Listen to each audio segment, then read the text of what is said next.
అంటే అట్టా అంటారు వరం గారు, మీరు డాష్ ఇస్తారు అక్కడ. అట్టా అంటే ఎవరు చెప్పిన వాళ్ళు ఎవరు చెప్పండి. ఎవరైనా జరుగుతున్న ప్రచారం ఎవరు చెప్తారు? చెప్పిన అలా కాదండి.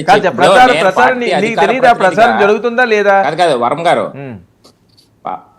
ఇప్పుడు నేను పార్టీ అధికార ప్రతినిధిగా మేము కొన్ని విషయాలు మాత్రమే మేము మాట్లాడుతాం, జరిగే వాస్తవాలు మాత్రమే మేము చెప్పాలి.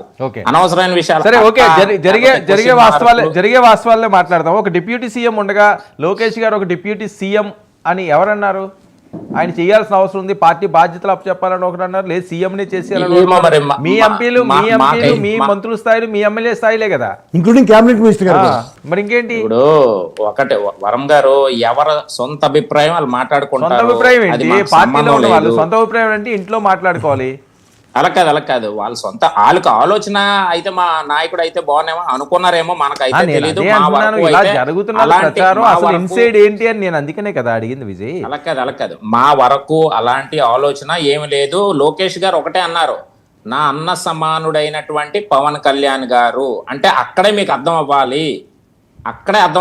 అన్నగా భావించే లోకేష్ గారు డిప్యూటీ సీఎం హోదాలోనే పవన్ కళ్యాణ్ గారు ఇంకా రాష్ట్రానికి మంచి సేవలు అందించాలి, ఈ కూటమితో కలిసి వెళ్ళాలి అన్నటువంటి అర్థం. అది అర్థం తెలియనటువంటి వేరే ఎవరన్నా యూజ్లెస్ ఉంటే మరి మేము ఏం చెప్పలేం.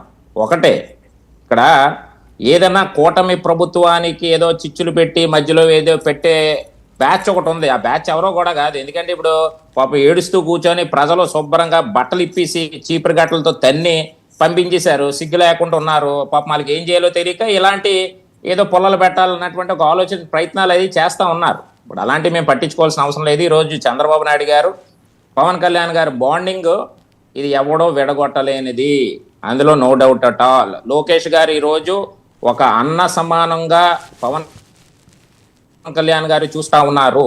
అది ఇట్స్ వెరీ క్లియర్. ఇందులో ఎవరు కూడా ఏం మాట్లాడినా లోకేష్ గారు అలాంటి ఆలోచన లేదు, మాకెవరికి అలాంటి ఆలోచన లేదు. ఈ రోజు కూటమి ప్రభుత్వం ద్వారా గత 5 సంవత్సరాల కాలంలో ఏ విధంగా దోపిడీలు, ల్యాండ్, శాండ్, అడిగాను, అలాంటిది ఏమీ లేదు, అలాంటిది ఏమీ కాదు, ఎవరో పుల్లలు పెట్టవేను, అదేం తప్ప? ఆయనకి ఏమైనా కొత్తగా బాధ్యతలు అప్పచెప్తే వారసుడికి అందులో రాంగే ఉంది. మీరు ఎందుకు ఆలోచిస్తున్నారు? అలా కాదండి. ఇప్పుడు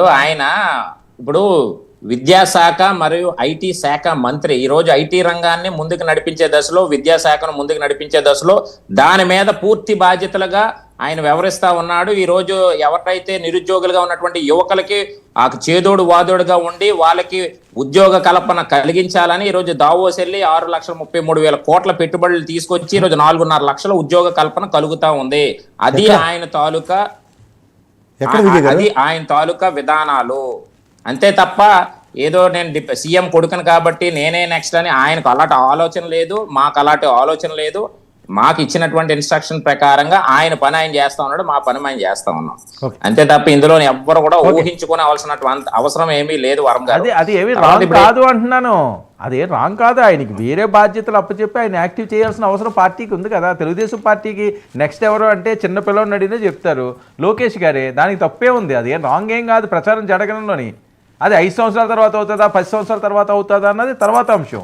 కానీ ఆయన యాక్టివ్ చేయాల్సిన అవసరం అయితే పార్టీకి ఉందని ప్రతి ఒక్కరు మాట్లాడుతున్నారు. ఈ వరం గారు మీరు ఏం మాట్లాడుతూ ఉన్నారు? యాక్టివ్ ఇంకా ఏం చేయాలండి? ఈ రోజు లోకేష్ గారు యాక్టివ్నెస్ చూశారు. ఈ రోజు రాష్ట్ర ప్రజలు ఆయన ఒకటే అన్నాడు, మంగళగిరిలో నేను ఓడిపోయాను అని ఎవరైతే హేళన చేశాడో నేను గెలిచి చూపిస్తానని చెప్పి ఈ రోజు మంగళగిరిలో సుమారు 89,000 ఓట్ల మెజార్టీతో గెలిచి దమ్ము చూపించినటువంటి లోకేష్ గారండి. ఇంకా యాక్టివ్ ఏం కావాలి చెప్పండి? సరిపోద్దా ఒక మంత్రి స్థాయి, ముఖ్యమంత్రి స్థాయి అవ్వాలంటే? ఇంకా చాలా పాఠాలు నేర్చుకోవాలి కదా.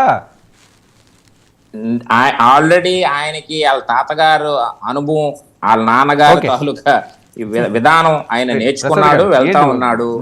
రాబోయే రోజుల్లో మంచి ఫ్యూచర్ ఉంటది. ఆయన రాష్ట్రాన్ని నడిపించే యువతరానికి ఇప్పుడు బెస్ట్ లీడర్ గా ఈ రోజు రాష్ట్రంలో ఉన్నటువంటి లోకేష్ గారు, అందులో నో డౌట్ ఎట్ ఆల్. ఎవరు మాట్లాడుకున్నా, ఎవరు అవుననుకున్నా, ఎవరు కాదనుకున్నా ఈ రోజు లోకేష్ గారి సారథ్యంలో యువత చాలా స్పీడ్ గా ముందుకెళ్తా ఉంది.